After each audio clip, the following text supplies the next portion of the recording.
It went through so many iterations of screenplays that at some point, the screenplay, and I don't remember whether it was the first year, the third year, it was definitely more like the fifth or sixth year. It was a time when, you know, we stopped giving out the comic books and we stopped really, you know, dealing with the toys, and all the rhetoric kind of like flattened out, and somebody was saying, okay, show me the money, meaning show me the screenplay. I want to see the words on the page. Project had been kicking around for quite a while, and had been at Warner Brothers, and I think they had, you know, done a couple of scripts. They had talked about, you know, all kinds of different approaches. They were going to do an Art Deco period Batman. They were going to do a comedy Batman. They were talking at one point, if I'm remembering properly, about Bill Murray as Batman and Eddie Murphy as Robin. In The Hollywood Reporter was a story about Batman may not be made because the script was just rejected by the studio, and if they don't come up with a better script, then they were going to shelve it, and Bob was devastated by that. He prayed for somebody to come along to get Batman back on its feet, and the someone was Tim Burton.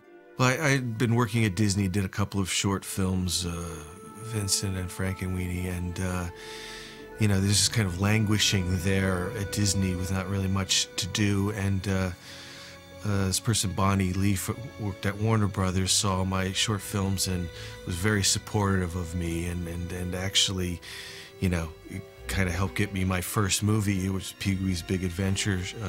She showed short films to Paul Rubens and the producers of that, and so it was great. It was actually one of the simplest, easiest jobs. I actually had more trouble getting a job in a restaurant than I did getting that job, which was I was very grateful for, because that sort of got me started, and started at Warner Brothers. I had wound up having an overall deal, a writing deal, at Warner's, and my mentor there was an executive named Bonnie Lee. And eventually one day, I met Tim in her office. We got along pretty well. And a couple of weeks later, I was talking to Bonnie, and she said, Tim asked if you'd come over to his office. And I said, sure, I'd be happy to. So I went over to Tim's office, and we sat around and shot the shit for a while.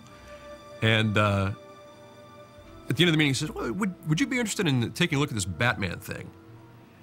And I said, finally, yes. Yes, I would. If you insist, Tim, I would be willing to take a look at this Batman thing, just as a personal favor to you.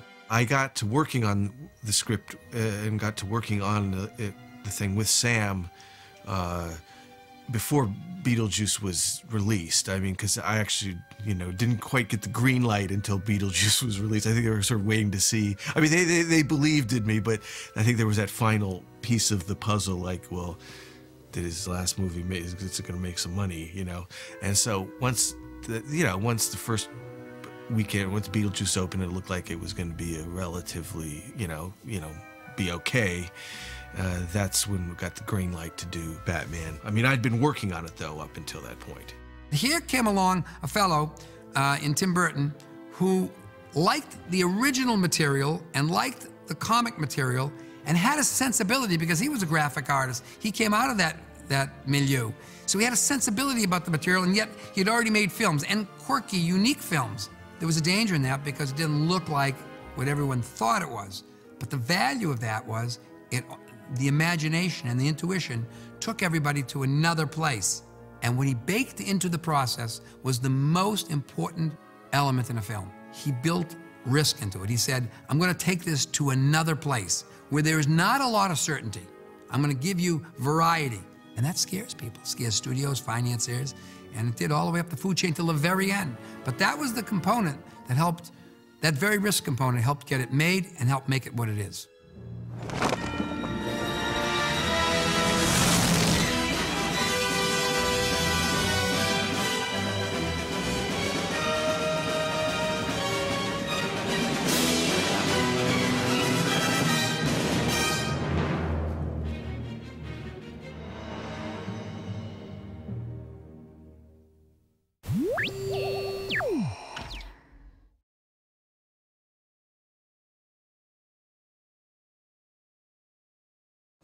It's as though we were made for each other. Beauty and the Beast. Of course, if anyone else calls you Beast, I'll rip their lungs out.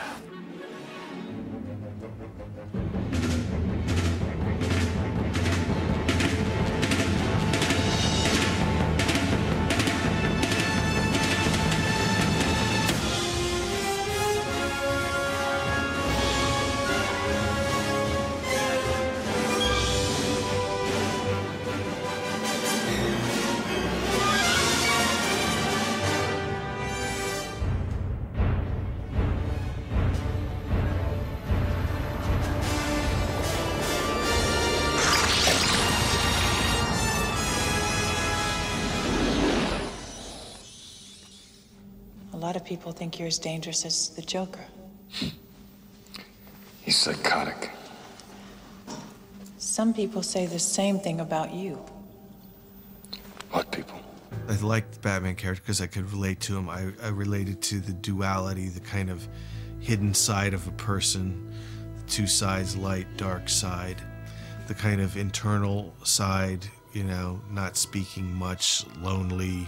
That's something that just I could feel, and, you know, it's always nice to feel the thing that you're working on so you can bring something to it, or at least emotionally relate to it. So it's those elements that did it for me. Tim has an incredible visual imagination and a wonderfully dark, twisted sensibility. So I think that his own sensibility was very, very much in line with Batman as we at DC Comics saw him. And after many failed scripts and many attempts somehow to realize Batman with different directors as well, Tim was the right director and Sam Hamm was the right writer to write the first draft of what eventually became the first Batman movie.